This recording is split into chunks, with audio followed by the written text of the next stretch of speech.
ژنرال یا مارشال عبدالرشید دوستم مردی از دهقانی تا پادشاهی نقش بزرگی در تغییر رژیم‌های افغانستان داشته است. در این مستند قرار است تأثیر مارشال عبدالرشید دوستم را در تاریخ معاصر و 40 سال جنگ افغانستان بررسی کنم. ژنرال عبدالرشید دوستم سیاستمدار جنگ سالار ازبک تبار و بنیانگذار جنبش ملی اسلامی افغانستان از چهره‌های بحث برانگیز در معاملات سیاسی افغانستان در 4 دهه اخیر بوده است. وی از سال 2014 تا 2018 میلادی معاون رئیس جمهور پیشین افغانستان بود. در ضمن درجه مارشالی را در اردوی ملی افغانستان کسب کرده است. او از زمان حضور شوروی سابق در افغانستان حضور پیدا و پنهانی در عرصه‌های سیاسی و نظامی داشته و آنگونه که تحلیلگران میگویند عمدتاً در حمایت و یا مخالفت از گروه‌ها و جناح‌های مختلف عمل کرده است. حزب جنبش اسلامی افغانستان که توسط ژنرال عبدالرشید دوستم بنیانگذاری شده، عمدتاً از ازبک‌های افغانستان ساخته شده و بیشترین طرفداران او را نیز ازبک‌های افغانستان تشکیل می‌دهد. ژنرال دوستم در سال 1952 میلادی در یک خانواده دهقان در منطقه خوجه دکوی ولایت جوزجان در شمال افغانستان به دنیا آمد. او پس از فراغت از مکتب ابتداییه به دلیل مشکلات اقتصادی با پدرش به دهقانی پرداخت و نتوانست تحصیلاتش را ادامه دهد. در سال 1972 میلادی معادل 1351 خورشیدی عبدالرشید دوستم برای خدمت عسکری شامل اردو شد. با تکمیل دوره سربازی آقای دوستم به حیث مسئول گروهی از کارگران در تفحصات نفت و گاز شهر شبرغان به کار آغاز کرد.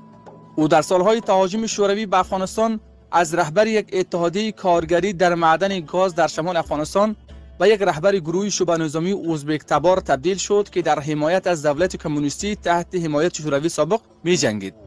پس از تهاجم قشون سرخ اتحاد جماهیر شوروی پیشین در اوایل دهه 1980 میلادی و آغاز درگیری‌ها و جنگ در افغانستان، عبدالرشید دوستم توسط بزرگان روستای خوجه دکو به حیث فرمانده یک گروه 600 نفری دفاع خودی گماشته شد. سپس آقای دوستم به قطعه کماندو پیوست و برای مدت جهت فراگیری آموزش‌های کماندو به اتحاد شوروی پیشین سفر کرد. پس از بازگشت به افغانستان وی با رتبه بریدگی شامل قوای مسلح افغانستان شد و مسئولیت یک جزو تام 50 نفری را گرفت.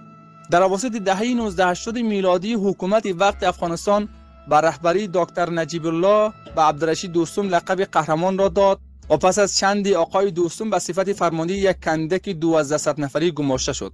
چندی بعد آقای دوستم به کمک همرزمانش که بیشتر آنان جنگجویان ازبک طرفدار دولت افغانستان بودند، فرقه 53 را اساس گذاشت و حکومت وقت در سال 1988 وی را به صفت قماندان این فرقه منصوب کرد. فرقه 53 که اکثر منصوبان آن از جنگجویان و فرماندهان ازبک بودند، در زمان حکومت‌های مورد حمایت شوروی در افغانستان نبردهای سنگینی را با گروه‌های مجاهدین در ولایت‌های مختلف انجام داد که تعداد آنها به 20,000 سرباز می‌رسید. در اوایل دهه 1990 میلادی ژنرال عبدالرشید دوستم حزب سیاسی جنبش ملی اسلامی افغانستان را تأسیس کرد. آقای دوستم که در سالهای اخیر حکومت دکتر نجیب الله رئیس جمهور پیشین افغانستان با دولت ناسازگار شده بود، در 18 اپریل 1992 با احزاب مجاهدین ائتلاف را تشکیل داد و روابط خود را با حکومت دکتر نجیب الله که در حال انتقال قدرت به مجاهدین بود قطع کرد و به عنوان یک جنگ سالار مستقل درآمد. وی در ابتدا از دولت جدید برهان الدین ربانی در کابل حمایت کرد، اما در سال 1994 حزب خود را تغییر داد و با گلبدین حکمتیار متحد شد. در سال 1996 او دوباره تغییر حزب داد و از ربانی حمایت کرد. آقای دوستم در جریان جنگ‌های داخلی نوی از اداره نیمه مستقل را در 9 ولایت شمال افغانستان از بدخشان گرفته تا بادغیس ایجاد کرد که 5 میلیون نفر جمعیت داشت. وی در سال 1997 در اوج قدرت خود قسماً یک دولت جداگانه با یک ارتش 40,000 نفری با تانک‌ها و جت‌های ازبکستان و روسیه ساخته بود و تمامی امور این مناطق را کنترل می‌کرد. اداره آقای دوستم واحد پلی خود را چاپ می‌کرد که به نام پل جنوبشی مشهور بود. در این سالها بود که هوادارانش او را دوستم پادشاه خطاب می‌کردند. اما پادشاهی دوستم در سالهای 1998 زمانی که طالبان از قدرت بیشتری برای تصرف شهرهای بیشتر افغانستان برخوردار شدند پایان یافت. ژنرال دوستم با تصرف شهر مزار شریف مرکز ولایت بلخ از سوی طالبان مجبور شد به ترکیه برود. دوستم اما بعدتر دوباره به افغانستان بازگشت و با هدف مبارزه مشترک با طالبان با احمدشاه مسعود فرمانده مقتدر ضد طالبان دیدار کرد. او به یکی از فرماندهان مطرح ضد طالبان تبدیل شد و ائتلاف ضد طالبان توانست شهر مزار شریف را دوباره از کنترل طالبان بیرون کند. پس از کشته شدن احمد شاه مسعود در حمله بمبگذاران انتحاری در سپتامبر سال 2001، محمد قاسم فهیم از همرزمان احمد شاه مسعود فرماندهی جبهه ضد طالبان را بر عهده گرفت و ژنرال دوستم با این تقرر مخالفتی نشان نداد. دوستم در سال 2001 به افغانستان بازگشت و پس از حمله آمریکا به اتحاد شمال پیوست و جنای خود را در سقوط شهر مزار شریف رهبری کرد. جنگجویان زیر فرمان آقای دوستم نبردهای خونینی با طالبان در ولایت‌های شمال افغانستان انجام دادند. آقای دوستم پس از کنفرانس بن طرح ایجاد حکومت موقت افغانستان را بر رهبری حامد کرزی ریخت. با اعتراض از ساختار ناعادلانه و نامتعادل دولت موقت از دولت فاصله گرفت. در انتخابات ریاست جمهوری سال 2004 در افغانستان آقای دوستم به عنوان نامزد مستقل وارد کارزار انتخابات ریاست جمهوری شد و پس از حامد کرزی، یونس قانونی و محمد محقق به صفت فرد چهارم نامزد پیشتاز کم و بیش 400,000 رای یعنی حدود 10% آرا را به دست آورد. حامد کرزی رئیس جمهوری پیشین افغانستان در سال 2008 میلادی آقای دوستم را به صفت معاون سرقماندانی اعلای قوای مسلح آن کشور را گماشت که بیشتر نقش تشریفاتی داشت.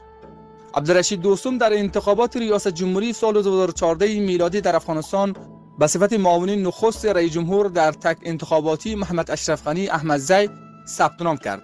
با دنبال روی کار آمدن حکومت وحدت ملی، آقای دوستم برای مدتی به صفت معاون نخست رئیس جمهور ایفای وظیفه کرد.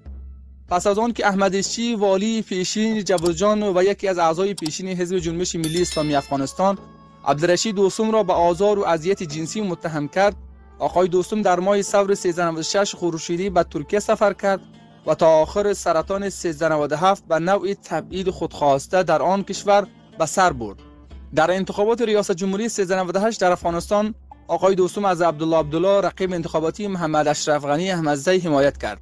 این انتخابات که طبعاً با ادعای تقلب گسترده و سازماندهی شده بود، سبب بحران شدید سیاسی در افغانستان شد. سرانجام زیر فشار جامعه بین المللی دو نامزد پیشتاز محمد اشرف غنی و عبدالله که هر دو مراسم تحلیف ریاست جمهوری را به جا آورده بودند، به تقسیم قدرت و تشکیل حکومت همه‌شمول راضی شدند و توافقنامه را امضا کردند. اعطای رتبه مارشالی به عبدالرشید دوستم بخشی از این توافقنامه بود که تقریباً 2 ماه پس از امضای این سند روز چهارشنبه 15 جولای طی مراسمی از سوی عبدالله با آقای دوستم تفویض شد. مارشال دوستم در سال 2021 و در جریان تصرف افغانستان به دست طالبان در حالی که در شهر مزار شریف بود، مجبور به فرار از افغانستان و خروج از کشور به همراه شماری از فرماندهان نظامی دولت افغانستان از جمله عطا محمد نور شد. عبدالرشید دوستم از سوی مردم پشتونها به جنایت‌های جنگی و کشتار طالبان در طول جنگ‌های داخلی افغانستان متهم است.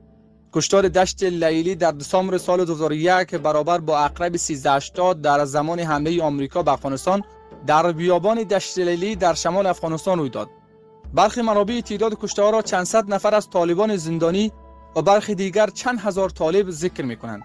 این قتل عام حین انتقال طالبان زندانی توسط سربازان جنبش ملی از قندوز و شبرغان و تحت نظارت نیروهای وفادار و ژنرال دوستم رخ داد و برخی از شاهدان عینی نیز می‌گویند کسانی که از کانتینرها جان سالم به در برده بودند به ضرب گلوله کشته شدند. بعضی از زندانیان از بازماندگان نبرد قلعه جنگی مزار شریف بودند. عبدالرشید دوستم در سال 2009 میلادی این اتهامات را رد کرد. رئیس جمهور وقت آمریکا باراک اوباما در سال 2009 دستور انجام تحقیقات در مورد این کشتار را صادر کرد. در پی این جنگ‌ها تنها در شهر کابل بیش از 50,000 غیر نظامی کشته شده و موج بزرگی از مهاجرت‌ها از افغانستان آغاز شد. او در سال 2013 به خاطر نقشش در این جنگ‌ها به خصوص جنگ‌های کابل به صورت غیرمنتظره عذرخواهی عمومی کرد.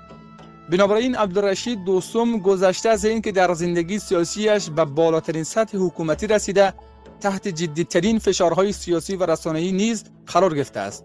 هرچند برخی محافل رسانی از احتمال مرگ سیاسی آقای دوستم سخن گفتند، اما ده‌ها سال فعالیت نظامی و سیاسی او را آب دیده و حمایت بیچون و چرای بخش قابل توجهی از ازبک‌ها و ترکمن‌های افغانستان نیرومندش کرده بود. با آن هم پس از 45 سال حضور سیاسی و نظامی و رهبری ده‌ها جنگ در افغانستان، پس از سقوط دوباره افغانستان به دست طالبان کشور را ترک کرد، اکنون در کشور ترکیه به سر میبرد. این مستند بی‌طرفانه تهیه شده. شما هم دیدگاه و نظریاتتان را در مورد شخصیت و فعالیت‌های ژنرال عبدالرشید دوستم در 4.5 دهه اخیر در افغانستان